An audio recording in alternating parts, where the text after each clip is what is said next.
2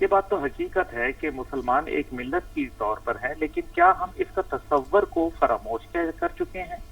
کیا کشمیر ہو یا فلسطین ہو، وہ چیچنیا ہو، وہ بوسنیا ہو، وہ افغانستان ہو، وہ میانمار ہو، کیا ہم اس تصور کو کہیں بھلا بیٹھے ہیں؟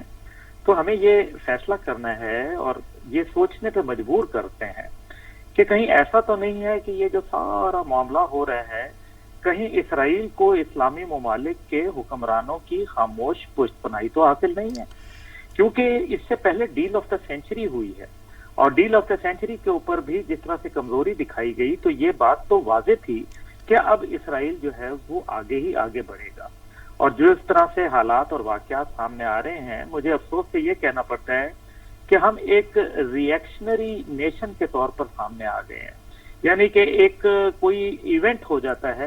نہیں، آپ نے بڑی خوبصورت بات کی، کہیں خاموش سپورٹ تو نہیں ہے۔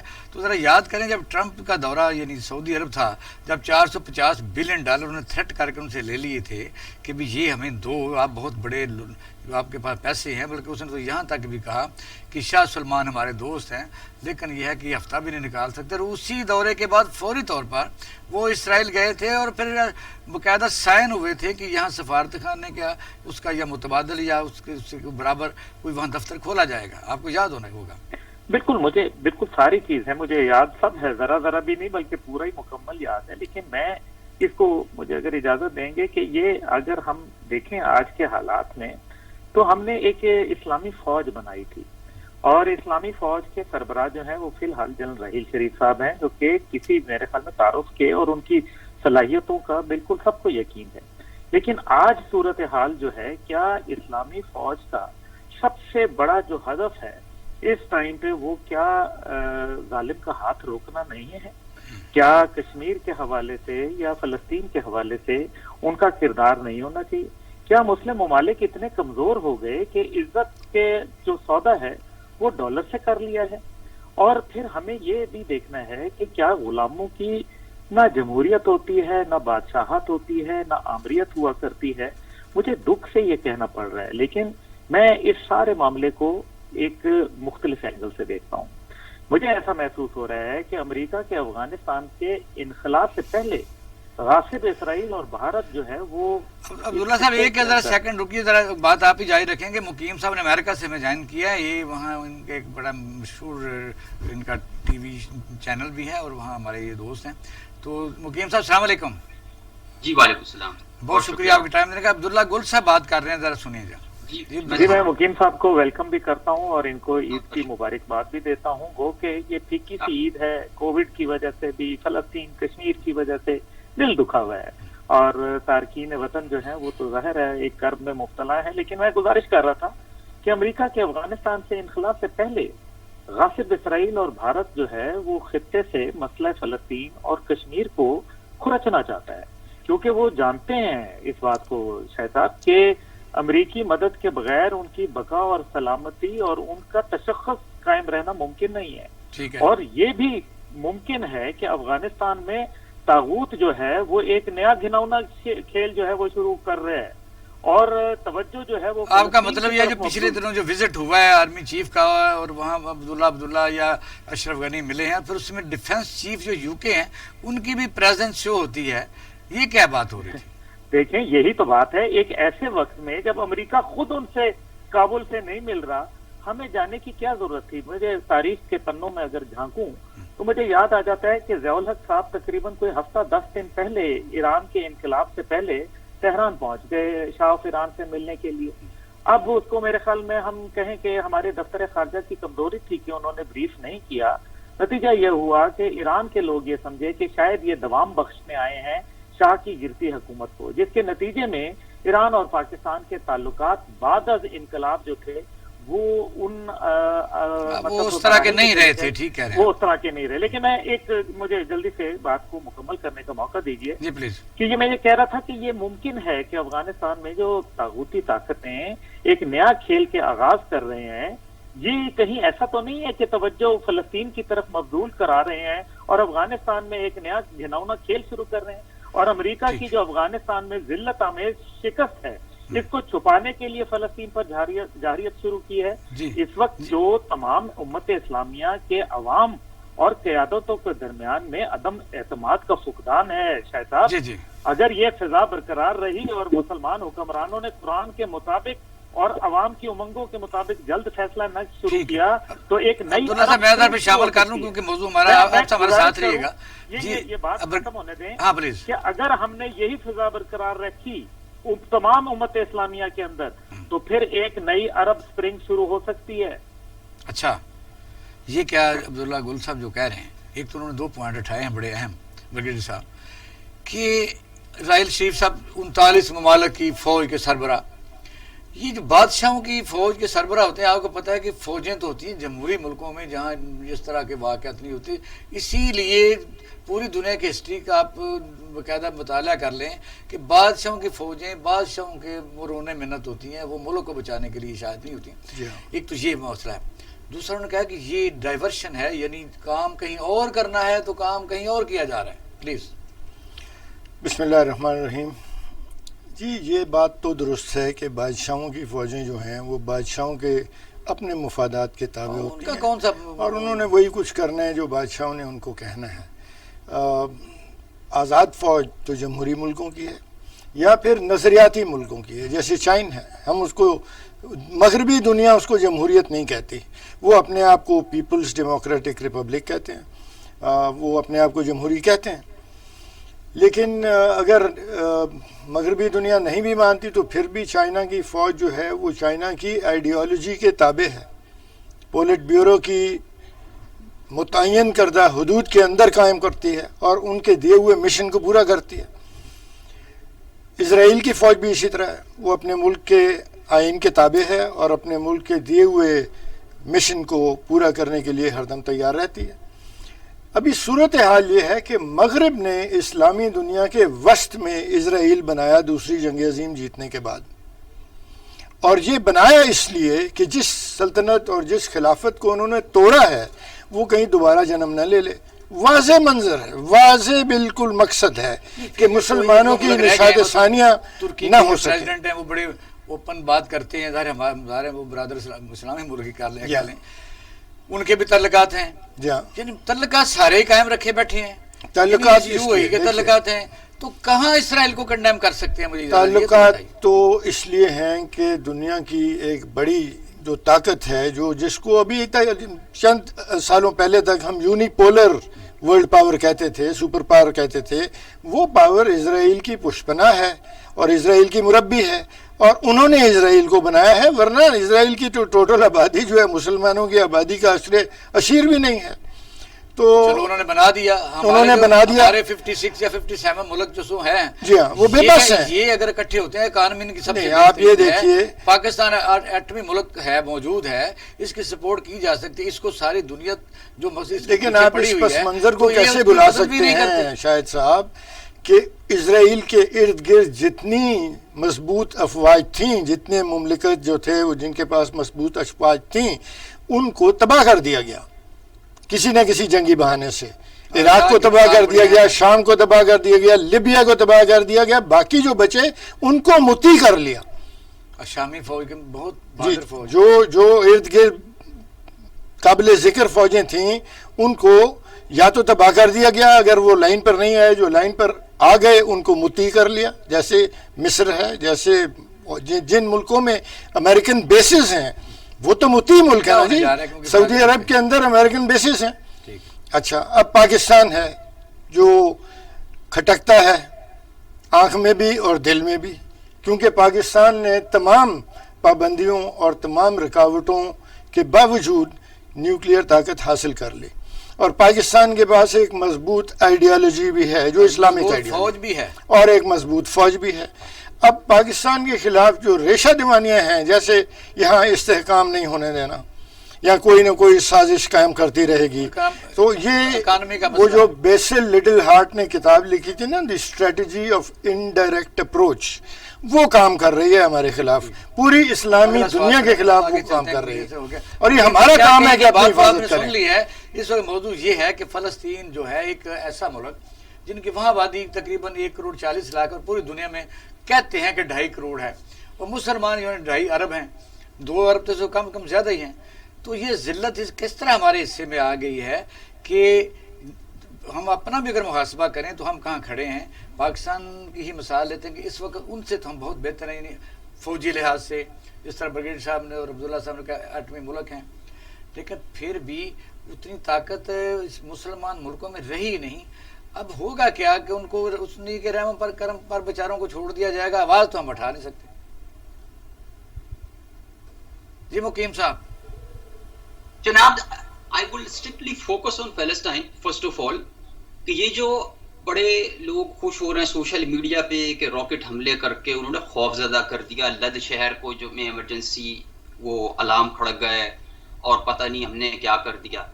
اب آپ ملاحظہ کیجئے کہ صرف کیجولٹی دیکھ لیں، ٹوٹل 35 ہیں اب تک کی اطلاعات کے مطابق، جس میں سے 5 اسرائیلی اور 30 فلسطینی ہیں. زخمیوں کی جو اطلاعات ہیں وہ یہ ہیں کہ جو 250 فلسطینی زخمی ہوئے ہیں اور 19 اسرائیلی سے جو ہیں اہلکار زخمی ہوئے. اب آپ دیکھیں نقصان کس کا ہوا. ہم کہہ رہے ہیں جی انہوں نے دہشت زدہ کر دیا اور پتہ نہیں شاید اسرائیل لڑا ذرا ہے. اچھا دوسری گزارش یہ ہے کہ پیر کو شیخ جرہ ایک ایریا ہے مشرق کی بیت المقدس کا جو کہ عربوں یا فلسطینیوں کے پاس تھا، کئی معاہدوں کے تحت وہ ان کے پاس ہے. پیر کو اسرائیل کی سپریم کورٹ میں اس کا فیصلہ ہونے جا رہا تھا. یہ وہ ایریا ہے جس کا قبضہ جو ہے ان کے پاس ہے، باقی بیت المقدس کے 3 کونے انہوں نے سنبھال لیے ہوئے ہیں. یہ ایک بڑا تاریخی واقعہ ہونے جا رہا تھا. آئی ڈونٹ نو کہ ان کو شاید یہ یقینی نہیں تھا کہ یہ ہم فیصلہ اپنے حق میں کرا سکیں گے، تو یہ ٹائمنگ انہوں نے چوز کی یہ ہنگامہ آرائی کی.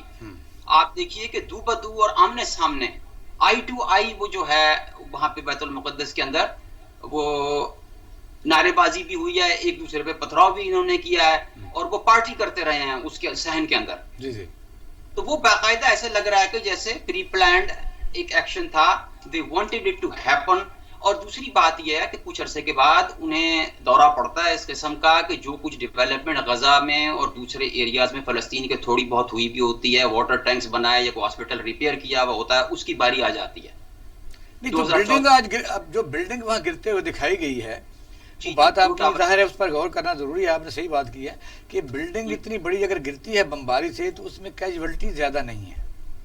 وہ میں گزارش کر دوں 1.5 گھنٹہ پہلے انہوں نے باقاعدہ اسے خالی کرنے کا آرڈر دیا تھا، اناؤنس کیا کہ یہ بلڈنگ خالی کر دیں، we are going to hit it. 2 tower گرائے گئے ہیں 13 منزلہ. اچھا گزارش یہ ہے کہ وہ جو کوئی نئی ڈیولپمنٹ ہوئی ہوتی ہے، کچھ لوگ یہ کہہ رہے ہیں کہ ہیڈ کوارٹر تھا حماس کا، ابھی چھوڑ نہیں ہے. 2 ٹاور گرائے، لیکن گزارش یہ ہے کہ وہ بڑے پلان کے ساتھ 2014 کے بعد یہ دوسری بڑی یعنی تلخی آئی ہے اس ایریے میں، اور اس کے نتیجے میں جو ڈیولپمنٹ ہوئی بھی ہوتی ہے غزہ میں تھوڑی بہت، یہ جا کے بمباری کر کے اس کو تباہ کر دیتے ہیں. اچھا دوسری جو ہے آپ کی خدمت میں نے عرض کیا کہ نقصان جو ہے یہ فلسطینیوں کا ہو رہا ہے. اور تیسرا جو ہے وہ شیخ جرہ محلہ ہے جو ایسٹ بیت المقدس کے مشرقی ایریے میں جو مسلمان اور فلسطینی. لیکن اب مسلم جس طرح یہاں پاکستان میں آپ نے دیکھا کہ جتنی خبر ہوتی ہے، جس طرح آپ لوگوں کو زیادہ ہے، عبداللہ گل صاحب کو زیادہ ہے، کہ یہاں ہوتا یہ ہے کہ فلسطینی جس اس کرب سے مبتلا ہے اب مسلم امہ کی طرف دیکھ رہے ہیں، یا یہ ان کا کوئی کریں گے، ان کا کوئی مرم رکھیں گے ان کے زخموں پر، کوئی یونائٹڈ نیشن میں جائیں گے، جا سکتے ہیں کہ نہیں جا سکتے، وہ ایسی کیا کرے گی یہ، یا اسی طرح وہ اکیلے جنگ لڑیں گے. سر گزارش یہ ہے، یہ میرے دونوں بڑے محترم اور دونوں کی بیک گراؤنڈ ڈیفنس کی ہے، بڑے عزت والے اور احترام والے لوگ ہیں میرے. میں تو ڈیفنس سے تعلق نہیں ہے، لیکن میں بطور طالب علم ایک ہی بات کر سکتا ہوں کہ بخدا اگر OIC کو آپ نیٹو کی شکل کا معاہدے میں تبدیل کر دیں، 57 اسلامک ممالک ہیں، میں دیکھتا ہوں کون سا مائی کا لال ہے جو فلسطین کے کسی کونے کے اوپر آ کے تنکا بھی توڑ کے گھر واپس چلے. آپ بڑے خوش، آپ اچھی بات، اچھی خاصیت رکھنی چاہیے کہ یہ جو اس وقت ایک پاکستان جو ایک زمانے میں جب شروع کام کیا تھا 8ویں ملک بننے میں، اس وقت جو عظیم لوگ تھے وہ اب رہے نہیں. اب یہاں اکانومی کا مسئلہ ہمارا ہے، گھیرا ہمیں جا رہا ہے. امریکہ یعنی یہ ہے کہ ہندوستان کی پشت پناہی وہ کرتا ہے، پاکستان کے اندر انریسٹ وہ پیدا کرتا ہے، کئی گروپ اور گروہ یہاں پیدا ہو چکے ہیں. تو عرب تو اپنے مستی میں اپنے کام سے کام انہیں وہ تو ہمارا خیال نہیں کرتے، تو فلسطین کیا کریں گے؟ آپ تو نیٹو ٹائپ کی بات کر رہے ہیں. دیکھیں پھر حل کوئی نہیں ہے. آپ فرماتے ہیں کہ جی یونائٹڈ نیشن میں چلے جائیں، OIC میں چلے جائیں. OIC ہجڑوں کی فوج ہے، اور یونائٹڈ نیشن جو ہے نا وہ تاریخی قراردادوں کا قبرستان ہے. چاہیے. اور آپ فرماتے ہیں کہ جی وہ ہم نے جرنیل دیے ہوئے ہیں, وہ یعنی نامینیٹ کیے ہوئے جنرل صاحب ہیں ہمارے جو وہ لیڈ کر رہے ہیں ان کی آرمی کو. اگر وہ کام کر سکتے تو مجھے بتائیے کہ جو ہو رہا ہے ان کے تو ہاتھ ہے ہی کوئی چیز. ہمارے تعلقات خراب ہو رہے تھے, انہوں نے کوئی رول ادا نہیں کر سکے. ہی از جسٹ اے سرونٹ. خدا کا واسطہ کیوں میرے منہ سے کوئی ایسی بات نکلوانے لگے ہیں کہ he is not an authority. He is not an authority. ایسے ہی he is just doing his job, just like an office worker or some admin worker or whatever ایور. صحیح ہے, بالکل سیریمونیل ہے, سیریمونیل باتیں. جی عبداللہ گل صاحب, اب اپنا سعودی عرب کے دورے کے بارے میں کیا کہیں گے؟ کیونکہ جو پچھلے کچھ مہینوں سے آپ نے دیکھا کہ ہمیں 1 بلین واپس بھی کرنا پڑا اور لون لے کے واپس کرنا پڑا, تو بات یہاں تک پہنچ گئی ہے کہ اب ماشاءاللہ تو خوشی کی بات یہ ہے کہ پرنس جو کراؤن پرنس ہیں انہوں نے دعوت بھی دی اور باہر ریسیو بھی کیا اور 1 to 1 ملاقات بھی کی اور کچھ منصوبوں پر دستخط بھی کیے, پاکستان کا دورہ بھی کرنے جا رہے ہیں. یہ وجہ کیا بنی ہے کہ اتنی دوستی ہو رہی ہے؟ بہرحال ہم تو کئی دفعہ چھوٹے ملک تو بڑا ہے لیکن ڈر بھی جاتے ہیں کہ کیا مقاصد کیا ہو سکتی ہے, بیک گراؤنڈ کیا ہے؟ دیکھیں شاہد صاحب, پہلی بات یہ ہے کہ یہ ہم پتہ نہیں کیوں اتنی چھوٹی چھوٹی باتوں پہ بک جاتے ہیں کہ فلانا آدمی ہمیں ریسیو کرنے آیا یا فلانے نے ہمیں ذاتی طور پر اتنی عزت دی. میں سمجھتا ہوں کہ اگر میں اپنے آپ کو رکھوں تو میں سمجھوں گا کہ مجھے کوئی عزت نہ چاہیے بلکہ میرے ملک کو عزت چاہیے. اگر اتنے پیسے دے کے پہلے دیے 3 بلین, اس میں سے پھر واپس کر دیے, پھر اس کے بعد وہ جو واپس کیے ہوئے پیسے جو ہم نے ادھار سے لے کے کسی اور ملک سے لیے اور اس کے بعد ان کو جب واپس کیے تو اس میں سے اب $500 ملین انہوں نے دوبارہ دے دیا. اگر ہماری سول اور عسکری قیادت کی موجودگی میں وہاں اگر ایک نیوکلیئر پاکستان جو کہ عالم اسلام کی واحد سپر پاور ہے وہ اگر $500 ملین لے کے آتی ہے تو میں اس کے اوپر سوائے انا للہ و انا الیہ راجعون پڑھوں, میرے پاس اور کوئی الفاظ ہیں نہیں. اس کے مقابلے میں $82 بلین سعودی عرب نے انڈیا کو دیے جو کہ تاریخ کے اندر انڈیا کے اندر کسی بیرون ملک کی سب سے بڑی انویسٹمنٹ ہے. اور آپ کے پاس انہوں نے ایک معاہدہ کیا, ریفائنری کا معاہدہ نہیں بلکہ MOU سائن کیا 20 بلین کا. میں یہ پوچھنا چاہتا ہوں کہ وہ MOU کا کیا بنا؟ دوسرا سوال یہ ہے کہ اس سارے دورے میں آپ کو کہیں جنرل راحیل شریف صاحب نظر آئے؟ نہیں. اور اگر وہ نہیں نظر آئے تو پھر کیا وجوہات تھی, کیا محرکات تھے؟ پھر تیسری بات یہ ہے کہ ہمیں یہ بھی دیکھنا ہے کہ بائیڈن انتظامیہ کے آنے کے بعد, یہی تو آپ سے پوچھنا چاہ رہے ہیں, اسلام آباد میں اسٹریٹجک بات اس ان ہے ان چیزوں میں جو چیز ہم آپ سے یہی تو بات پوچھنا چاہتے ہیں. دیکھیں نا سر, میں یہی گزارش کر رہا ہوں کہ بائیڈن انتظامیہ جب آئی اور ٹرمپ انتظامیہ جب چلی گئی تو اس کے بعد سے سعودی عرب کے جو تعلقات تھے وہ ویسے امریکہ کے ساتھ نہ رہے.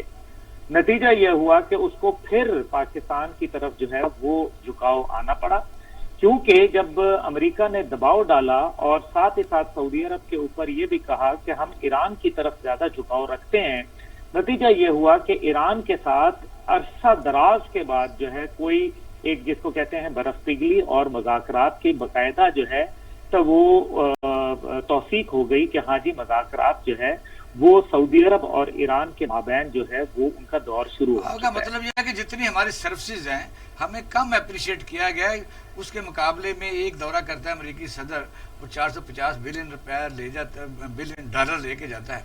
تو پاکستان کو یعنی یہ پھر بھی مونگ پھلی والا صاحب ہی ہے کہ یا شاید اندرونی کوئی نیکسٹ وعدے کیے گئے ہیں جب وہ ادھر آئیں گے.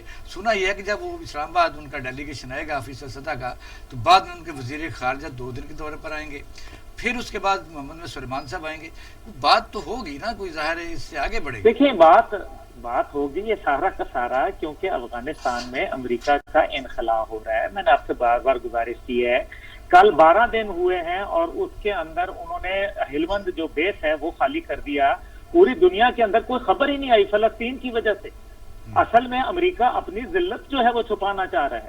اور یہ جو سارے لوگ آ رہے ہیں, اس سے پہلے محمد بن سلمان صاحب 2 روزہ دورے پہ انہوں نے آنا تھا جو چند گھنٹوں کے پر محیط ہو گیا اور وہ رہ بھی رہے تھے وزیر اعظم ہاؤس کے اندر, اس کی تعظیم و آرائش کروائی گئی اور وہ چند گھنٹے رہ کے اس کے بعد وہ وہاں چلے گئے. کیوں چلے گئے تھے؟ آپ کو یاد ہے کہ اس ٹائم پہ طالبان کی اگلے دن ٹاکس تھیں پاکستان کے اندر جو انہوں نے ملتوی کر دی بعد میں طالبان نے یہ کہہ کے، کیونکہ ان کو یہ شک ہو گیا کہ شاید کیونکہ وزیر اعظم ہاؤس میں ہی وہ ملاقات ہو رہی ہوگی اور اس ٹائم پہ وزیر اعظم ہاؤس میں ہی شہزادہ سلمان رہ رہے ہوں گے، کہیں ایسا نہ ہو کہ وہ دروازہ کھول کے اندر آ جائیں، اور اگر وہ سلمان صاحب کی بات مانتے تو طالبان کے اندر اپنی جو ہے وہ ایک پھوٹ پڑ جاتی، کیونکہ وہ مطالبات جو ہے وہ نہیں مان سکتے تھے، اور اگر وہ نہ مانتے تو ایک سعودی فرما روا جو کہ آنے والے وقتوں میں اگلے کئی برس تک جو ہے ہم ان کو دیکھ رہے ہیں، تو ہمیں یہ نظر، ان کو طالبان کو یہ شک تھا کہ ان کے ساتھ بگاڑنا پیدا کیا جائے، اس لیے انہوں نے وہ ملاقات ہی ملتوی کر دی، اور ہم نے یہ بھی دیکھا کہ پھر اگلے ہی چند گھنٹوں میں شہزادہ سلمان صاحب جو تھے وہ واپس اپنے ملک جو ہے وہ پدھار گئے۔ مسئلہ یہ ہے یہاں کہ یہ سعودی عرب پاکستان آئے، بسم اللہ، یہ ان کا اپنا گھر ہے، ہم تو برادر ملک ہیں، ہمارے بڑے ایک تعلقات ہیں، اسٹریٹجک تعلقات ہیں، ہمارے معاشی تعلقات ہیں، ہمارے مذہبی مراسم ان کے ساتھ جڑے ہوئے ہیں، یہ کوئی دو رائے نہیں ہے۔ لیکن ویجیلنٹ رہنا پڑے گا، یہ بات آپ کی عبداللہ گل صاحب، لیکن آپ کو ویجیلنٹ رہنا پڑے گا اور آپ کو سمجھنا پڑے گا کہ ہم اپنے آپ کو، اگر ہم نے کسی کو ساتھ ایک سودا کرنا ہے، کیونکہ یہ جو دو ممالک کے سفارتی تعلقات ہوتے ہیں یہ کوئی ذاتی دوستی نہیں ہوتی کہ آپ کی میری دوستی ہو گئی تو فلانا ہو گیا، یہ ایک دوسرے کی انٹرسٹ کی بنیاد کے اوپر ہوتا ہے۔ ٹائم دے عبداللہ گل صاحب، بہت مہربانی۔ تو ناظرین ہم بریک کی طرف جا رہے ہیں اور نیکسٹ موضوع ڈسکس کریں گے کہ پاکستان میں اس وقت جو سیاسی طور پر پاکستان مسلم لیگ کے جو پریزیڈنٹ ہیں وہ ان کو ایئرپورٹ پر جو روکا گیا تھا ان کا نام دوبارہ ECL میں ڈالنے کے لیے کابینہ میں بھیج دیا گیا ہے۔ اس پر بات کریں گے آفٹر شارٹ بریک، ہمارے ساتھ رہیے گا۔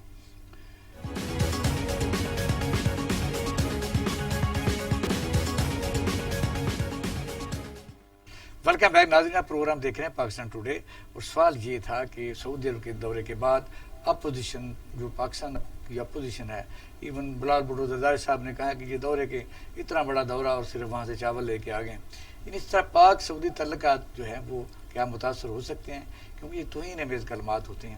اس طرح مطلب کہ پورے دورے کو سارا چھوڑ کے تو صرف اسی بات پر جو بات ہوتی ہے۔ تو راؤ صاحب ہمارے ساتھ موجود ہے نا؟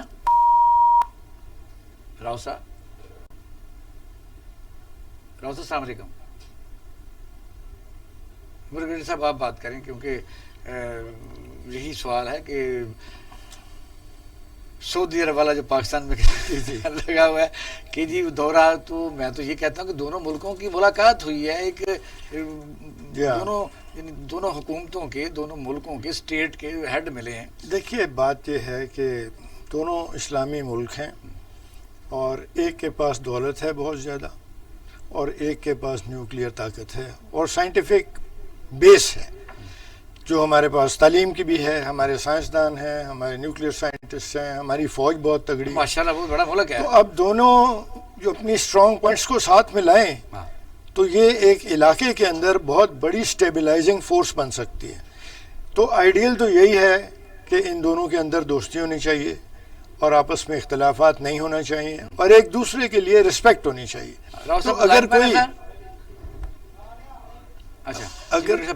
اگر کوئی اپنی دولت کی بنیاد، آپ کہہ رہے ہیں کہ سعودی عرب اس وقت ظاہر دولت سے مالا مال ملک ہے، ان کے وسائل ہیں، بہتر ہے، پاکستان جو ایٹمی ملک ہے، بہترین فوج ہے، اگر یہ دونوں اسلامی ملک کسی اپنے اسٹرانگ پوائنٹس کو ساتھ میں لائیں تو علاقے کے اندر ایک انتہائی مستحکم ایک الائنس بن سکتی ہے، اور جو ہونی چاہیے، ایکچولی ہونی چاہیے، اس لیے کہ دنیا آپ کی اسٹیبلٹی کے درپے ہے۔ دنیا سعودی عرب کو بھی مطیع رکھنا چاہتی ہے اور دنیا سعودی عرب سے بھی اپنے مطلب نکالا۔ آپ کو یاد ہے ٹرمپ نے کیا اسٹیٹمنٹ دی تھی، کہہ کہ king I like you but you should know that you can't survive for 2 weeks without our military support, یہ انہوں نے کہا۔ تو کیا حیثیت رہ گئی؟ یہ کیوں دنیا ہمیں اس طرح کہتی ہے؟ علامہ اقبال کا شعر ہے، سبب کچھ اور ہے جس کو تو خود سمجھتا ہے، زوال بندہ مومن کا بے زری سے نہیں، دولت کی کمی سے ہمارا زوال نہیں ہوا، ہماری کچھ اور وجوہات ہیں، ہم میں وہ عشق کی آشفتہ سری نہیں رہی، ہم میں وہ دل کی وہ جو گرمی تھی، جوش و جذبہ نہیں رہا، اور ہم میں اخوت بھی نہیں رہی۔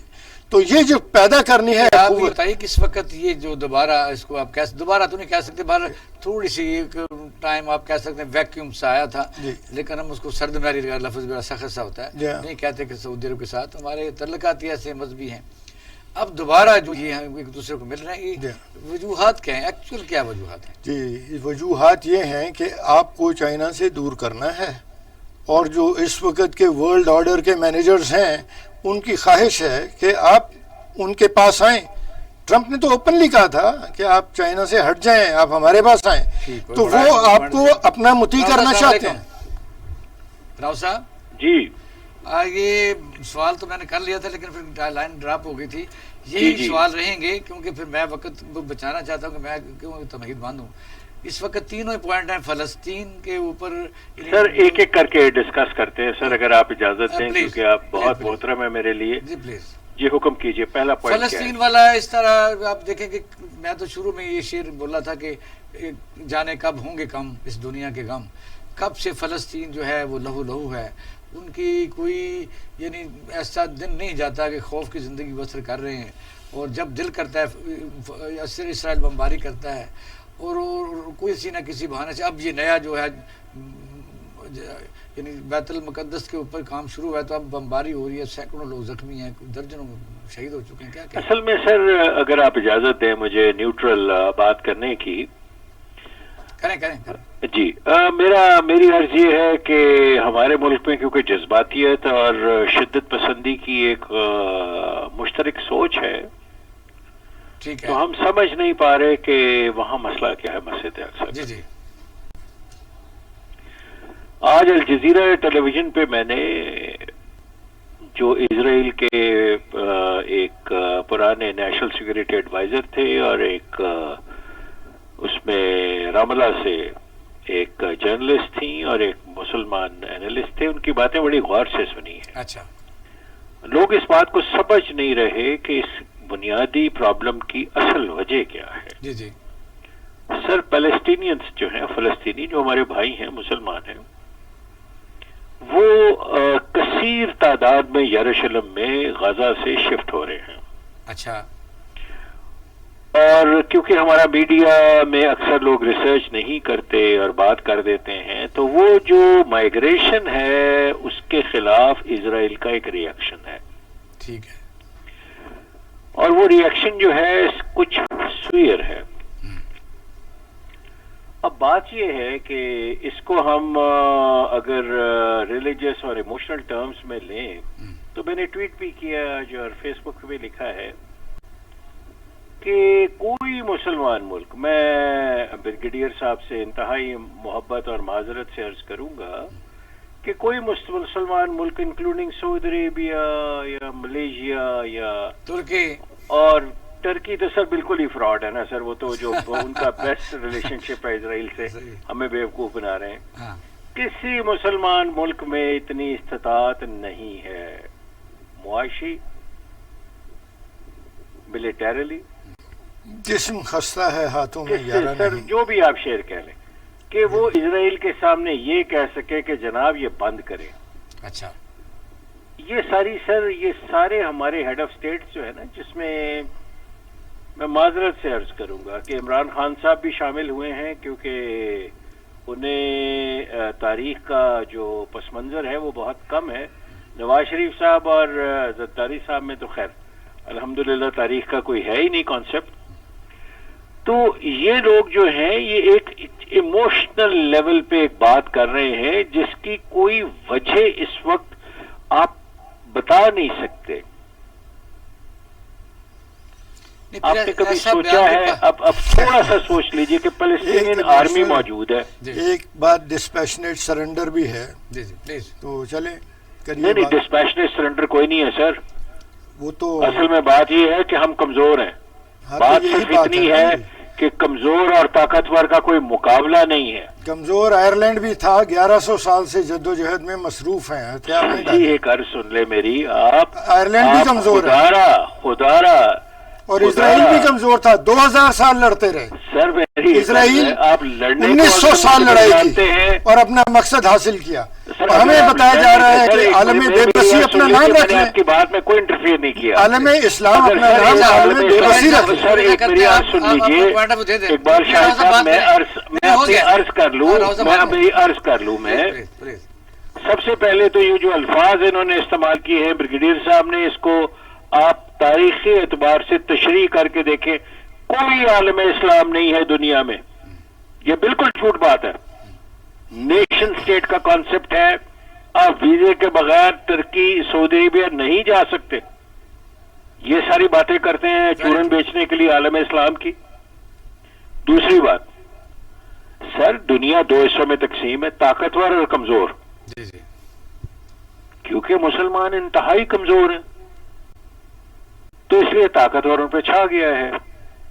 جب حضرت عمر فاروق طاقتور سٹیٹ کے مالک تھے تو بیت المقدس کی چابیاں ان کے پاس خود چل کے آئی تھی. اب آپ باتیں کرتے ہیں سطحی اور اٹھ کے پھدک کے وہ باتیں کرتے ہیں جس کی کوئی ریلیونس ہی نہیں ہے اس وقت ماڈرن ہسٹری میں. آپ تصور کر سکتے ہیں کہ میں کنٹینیوسلی واچ کر رہا ہوں CNN کو, الجزیرہ کو. اسرائیل کے صرف 2 بندے مرے, عورتیں یا مرد, اور انہوں نے فنا کر کے رکھ دیا ہے 14 منزلہ بلڈنگ کو. کون سا اسلامی ملک ہے جو ان کے ساتھ کھڑا ہوا ہے آ کے؟ سر یہ ساری ایسی باتیں ہیں اور یہ ساری سرکاری باتیں. میں آپ کو دوبارہ عرض کر رہا ہوں کہ پیلسٹینین ایشو جو ریزالو ہوگا وہ ٹیبل پہ ہوگا, وہ جنگ سے نہیں ہوگا. ٹھیک ہے. اور اس کے اندر ہمارے پاس ذوالفقار علی بھٹو جیسا ایک بندہ ہونا چاہیے جو کہ انٹرنیشنل ریلیشنز کو سمجھ سکے. اس کو آپ نے قتل کر دیا وہ الگ بات ہے, لیکن اب تو آپ کے پاس کوئی بندہ ہی نہیں ہے جو ان کے ساتھ بٹھا سکیں آپ. اب دوسری بات کی طرف آتا ہوں. سر آپ نے شہباز شریف صاحب کے متعلق فرمایا تھا 700 کروڑ روپیہ تو سر صرف ایویڈنٹ ہے, یعنی اس کی تو ایویڈنس ہے کہ ان کے اکاؤنٹ میں آیا. اور 700 کروڑ کہتے ہیں ڈائریکٹ تو نہیں لیا نا, آیا تو کسی نے اگر بھیج دیا, جیسا زرداری صاحب نے کہا تھا کہ بھی اگر میرے نوکر کے اکاؤنٹ میں ہے اور میرا ہی ہے تو میں ثابت کر دوں گا. اس میں پرابلم کیا ہے؟ حامد میر کے پروگرام. اچھا سر, میری ایک حامد میر صاحب محترم ہے, میں ان کے والد صاحب کا دوست ہوں, اللہ انہیں غریق رحمت کرے. حامد میر صاحب اور وارث میر میں بہت فرق ہے, لیکن میں آپ کو دوبارہ عرض کروں گا یہ چیز کہ اگر آپ ثابت کرنے کی بات کریں تو پوری دنیا میں سب سے بڑے جرائم پیشہ لوگوں کی کوئی بات ثابت نہیں ہوئی. ایل کیپون کی نہیں ہوئی, جو دنیا کا ایک نامی گرامی ہر طریقے سے سر صرف یہ تو درست ہے آپ کو, یہ تو 2% آپ صحیح کہہ رہے ہیں. اب یہ ہے کہ پاکستان میں ایک ڈبیٹ چل پڑی ہے, وہ ڈبیٹ تو پرانی ہے لیکن اب شدت آگے. پہلے تو پیپل پارٹی چلاتی تھی کہ ڈسکریمنیشن ہے فیصلوں میں جو لیتے ہیں کہ ذوالفقار بے نظیر کی حکومت بحال نہیں کی گی, سندھیوں کی جنیجوں کی نہیں کی گی, یا ہمیں انواش کی گئی, ہمیں اندر رکھا جاتا ہے, ہمیں پھانسی دی جاتی ہے, شہید کیا جاتا ہے. تو اب نیچے آ گئی ہے کہ یہ مخصوص لوگوں کے لیے عدالتی نظام جو ہمارا ہے اس پر ری وزٹ کرنا چاہیے کیونکہ عدالتیں سب کو عزیز ہیں. یہ بات ہے اصل. اقبال شاہ صاحب آپ نے بے انتہا خوبصورت بات کی ہے, اللہ تعالی رحمت فرمائے. سر جتنے اس وقت ہائی کورٹ کے ججز ہیں ان میں سے اکثریت کس نے مقرر کی ہے؟ آپ خود جواب تلاش کر لیجئے. اور میں دوبارہ عرض کروں گا کہ وہ نمک کا حق ادا کر رہے ہیں. کون سی جوڈیشری سر؟ میں کھل کے بات کرتا ہوں, میں لگا دیں میرے اوپر کنٹیمپٹ سر, لیکن سر ورلڈ جسٹس رپورٹ پڑھ لیجئے پاکستان کی جوڈیشری کے متعلق جو انہوں نے کہا ہے ورلڈ جسٹس رپورٹ میں. چیف جسٹس آف پاکستان نے کیوں نہیں نوٹس لیا سر اس کا؟ اچھا راؤ صاحب اگر اجازت دیں تو مقیم صاحب کو تھوڑا شامل کر لیں کیونکہ وہ جی بالکل مقیم صاحب کو شامل کیجیے. اس پر یہ جو راؤ صاحب نے بات کی ہے, برگیڈ صاحب نے کی ہے, یہی سوال رہے گا.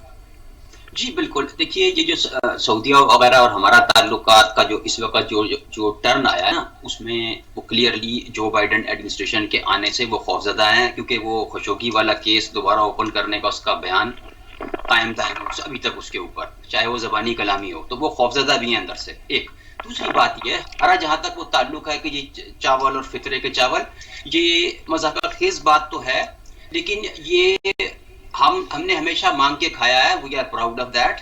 غلام اور آقا میں جو تمیز ہوتی ہے اسے آپ کو پیش نظر ہم رکھنی بھی چاہیے. دیتے رہے نا ایک زمانے میں، ہم بھی دیتے رہے، یہاں آ کے لے کے جاتے رہے ہیں، باقاعدہ ہمارے حاجیوں کے ساتھ آتے رہے ہیں، ایسی بات آپ نہیں ہے. اچھا صاحب کہ جتنی کھجوریں پاکستان نے لی ہیں 72-74 سال میں، ہر رمضان میں آتی ہیں اور ہر حکومت نے لی ہے. اب مذاق آپ بنا رہے جی ہیں، ٹھیک. وہ زکوٰۃ یا خیرات کے پیسے، اور اچھا قطر فاؤنڈیشن دے رہی ہے، رمضان میں بھی پیسے آئے ہیں، اب اٹھائیے اپنے اپنے پیٹوں سے وہ قمیضیں ذرا. مساجد کونسل ہے ایک جو تمام ہمارے مدرسوں اور اداروں کو ڈونیٹ کرتی ہے سعودی عرب سے رمضان میں، پوچھئے کس کس کو حصہ نہیں پہنچا. یہ تو وہ ایک یعنی ان کا خیراتی ادارہ ہے، اس نے دے دیا. کمال کر دی مقیم صاحب نے، کمال کر دی مقیم صاحب نے، آج بہت خوبصورت بات کی ہے. ہم نے ہمیشہ مانگ کے بہت کھایا ہے. خوبصورت بات کی ہے مقیم صاحب نے. تو سر وہ آپ دیکھیے وہ اچھا آپ کا یہ ایک اور ہمارا ایک جو ہے نا ایک ذہن میں ایک تخیل ہے کہ ہمارا جب سربراہ مملکت جائے گا تو جہاز بھر کے ڈالر لائے گا. یار یہ کون سی فارن پالیسی ہے خدا کے بندو؟ یا تو آپ مانگتے ہو کہ جی وہ ہیرے جواہرات میں تول دیں ہمیں اور پھر واپس نہ مانگے. قدر اگر انہوں نے قرضہ دیا تو واپس قرضہ قرض ہوتا ہے اور آپ میں دم ہونا چاہیے قرض واپس لینے کا لیا ہے تو، ورنہ نہ لیں. جی اصل میں مقیم صاحب اگر اجازت دے تو میں عرض کر سکوں. بسم اللہ. مجھے اجازت ہے سر؟ ہاں جی. ہاں راؤ صاحب بات کریں، انہوں نے کہا ٹھیک ہے. سر مقیم صاحب جو ہے وہ لندن میں رہ کے بات کر سکتے ہیں، میرے جیسا خاکسار پاکستان میں رہ کے بات کر سکتا ہے، لیکن میں نہیں کر سکتا. عرض یہ ہے کہ سر سب سے مشکل دنیا جو ہے اسلامک ورلڈ ہے، جن میں نہ کوئی ہیومن رائٹس ہے، نہ کوئی ڈیموکریسی ہے. چلو اللہ خیر کرے گا. برگیڈیئر صاحب کیا کہیں گے؟ کیونکہ برگیڈیئر صاحب کافی منٹ ہو گئے ٹائم. برگیڈیئر صاحب تمہارے بھائی ہیں سر، ہم کیا بات کر سکتے ہیں؟ برگیڈیئر صاحب ایک لیکن سولجر ہیں، وہ مقیم صاحب دکھ تو نے ہوتا آج ہے. بڑی خوبصورت بات کی ہے سر، اور میں مقیم صاحب کو آج آپ کے پروگرام کے تھرو مبارکباد دیتا ہوں کہ انہوں نے کمال بات کی ہے. جی برگیڈیئر صاحب لاسٹ کمنٹس. دیکھیے میں تو اس نظریے کا حامل ہوں کہ ہمیں اپنے قومی تصورات سے، نظریات سے دستبردار نہیں ہونا چاہیے. ہمارا کانسیپٹ جو تھا وہ پاکستان ایک نظریاتی مملک ہے، ہماری وجود کی بنیاد نظریے پر ہے، اور اگر ہم نظریے سے دستبردار ہو جائیں تو پھر ہمارا آدام ہو جائے گا، استحکام ہو یا نہ. اچھے دن آتے دیر بھی نہیں لگتی. تو اگر کوئی بحران چھوٹا موٹا ہے تو پاکستان بہت بڑا ملک ہے. ناظرین آپ نے ہمارا پروگرام دیکھا اور سنا. پاکستان دولت سے مالا مال ملک ہے. کبھی جس وقت بھی ہمیں کو اچھا رہنما مل گیا. پاکستان ایک ایٹمی ملک ہے، ہمیں بالکل گھبرانا نہیں چاہیے. پاکستان کے پاس بالکل اناج موجود ہے، افرادی قوت موجود ہے، پوری دنیا سے 65% نوجوان موجود ہیں. میں سمجھتا ہوں کہ اگر ہم محنت سے کام کریں، اپنے ملک کو سنوارنے کی بات کریں، بے ایمانی اور بددیانتی سے ہٹ جائیں، اور یہ ہے کہ عدالتوں میں اچھے فیصلے آنا شروع ہو جائیں. ہر آدمی اس ملک سے پیار تبھی کرے گا جب اس کو برابر انصاف ملے گا. میں سمجھتا ہوں کہ یہی ایک حل ہے. اپنا خانہ کا خیال رکھیے گا. پاکستان زندہ باد.